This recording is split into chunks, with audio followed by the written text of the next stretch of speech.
કોઈ પણ પક્ષે કોઈ પક્ષાપક્ષી કરવાની જરૂર નથી. કલેક્ટર કે સીએમ સુધી જવા પડે તો આજ પબ્લિક ત્યાં.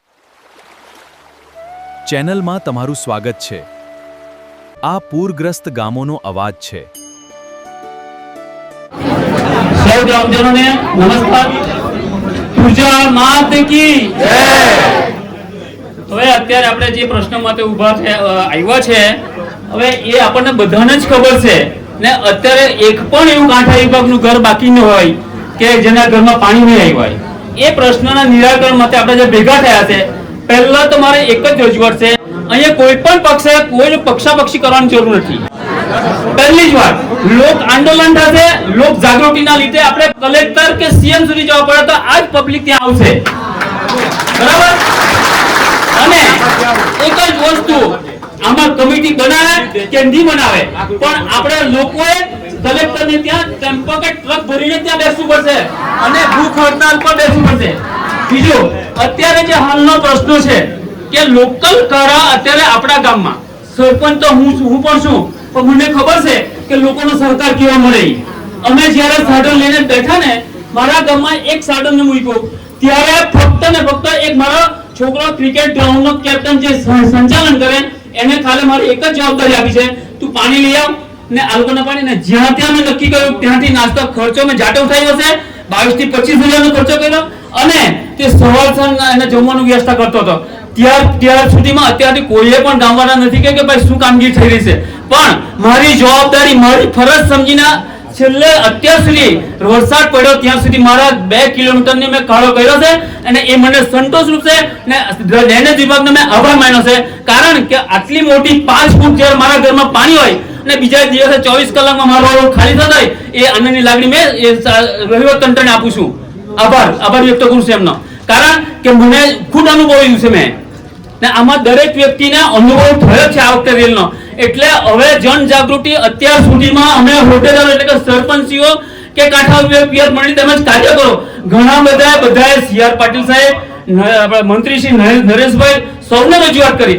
એમના રજૂઆત થકી અમે પહેલા આ વર્ષે ની 22 પછી એક દિવસ તો મેં મિની બસ કરીને સીઆર પાટીલ સાહેબને ગયા કે કલેક્ટરને બધાને આવેદન પત્ર આપણે કોઈ પગલાં લેવાની. ત્યાંથી સીઆર પાટીલ સાહેબે કલેક્ટરને રજૂઆત કરી અને આપણને ડિસેમ્બરમાં સાધન આપવાનું કહે અને ગયા વર્ષે આપણને 5 પગલાં આપ્યા, 5 થી 6 મારા ગામમાં ડેમેજ વિભાગનું આપ્યું. એમના અત્યાર સુધીમાં મારા અંદાજિત ગણતરી કરે તો 60 થી 70 લાખનું ડીઝલ બાયરું છે. હવે પરિણામ મળ્યું એ 2 નંબરની કુદરતી આફત છે, એટલે આપણે એમાં પણ અત્યારે આપણે જે લોકોના પેલુંમાં છે કે ભાઈ તળાવ તો છે જ, તળાવ છે જ્યાં તોડવાના આપણે અડધી રાતના બી જાતે લોક આંદોલનમાં જાતે તોડું ને તો કલેક્ટરથી કઈ નથી થવાનું. એટલે લોક જાગૃતિ કોઈનું જવાનું નથી.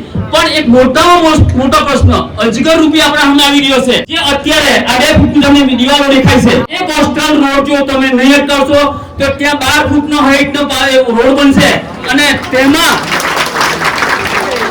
અને તે જો તમે એની પાછળ જો પગલા નહીં લેવાશે અને આપણે જો વિકાસ તો આપણે રોકવાનો નથી, આપણને બી જરૂર છે, પણ સાથે સાથે વિકાસની સાથે વિનાશ થતો આપણે ચલાવી નથી જવાનો. એટલે આ ખાસ સૂચન છે. અત્યાર સુધી આ શંકરભાઈ કે તેમ આપણે બધું આવેદન તૈયાર કર્યું છે, એમાં બી આ મુદ્દો હશે.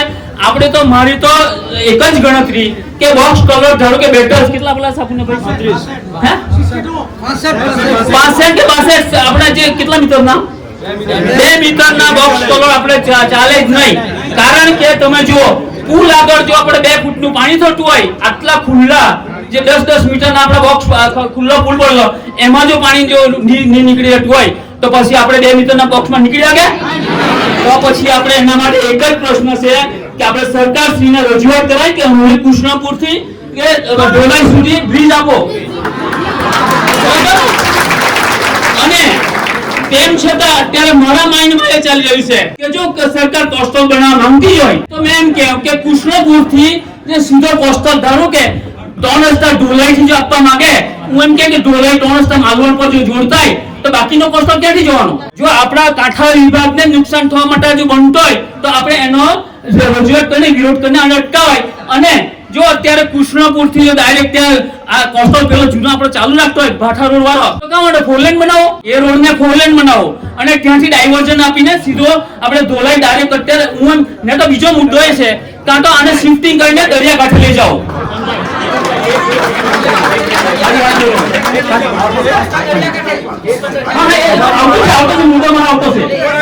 તમારી વાત તદ્દન સાચી.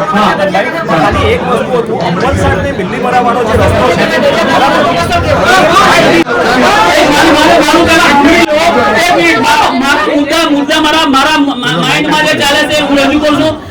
જેમણે રજૂઆત કરવી હોય તે કરી શકે છે.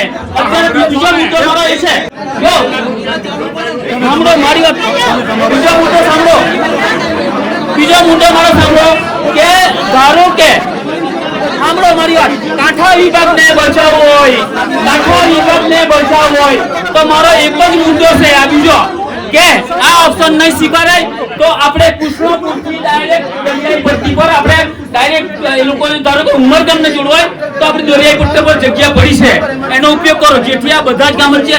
જો અત્યારે ધારો કે બનાવવામાં આવશે તો મેંઢર પાઠે બી અસર થશે અને આ કાંઠા વિભાગને અસર થશે.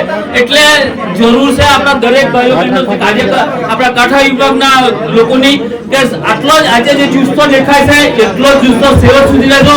કારણ કે અમને અનુભવ થયો છે કે જ્યારે આ પહેલી મીટિંગ થાય છે પછીની 15 દિવસ પછી કે મહિના પછી મીટિંગ થશે ત્યાંથી આમાં અડધા થશે, પછી ઓછા થાય, ફક્ત ને ફક્ત 8-10 કાર્યકરો રહી જાય છે, અમે આવેદન આપવા જાય છે ત્યાં પણ કોઈ દેખા નથી. એટલે અત્યારે ઘણા એમ કહે છે કે ભાઈ અઠોડો લોહા ગરમ હે તો અઠોડો મારવાનું કહે, પણ મરાય તો છે પછી એને પરિણામ મળે કે તે જરૂર છે. આ બધું થાય તો છે પણ પરિણામ સુધી પહોંચવાની જરૂર છે. એટલે દરેક મારા દરેક આ કાંઠા વિભાગના મિત્રો ભાઈ બહેનોને કહેવાનું કે સહકાર છેડ સુધી આપજો. બરાબર.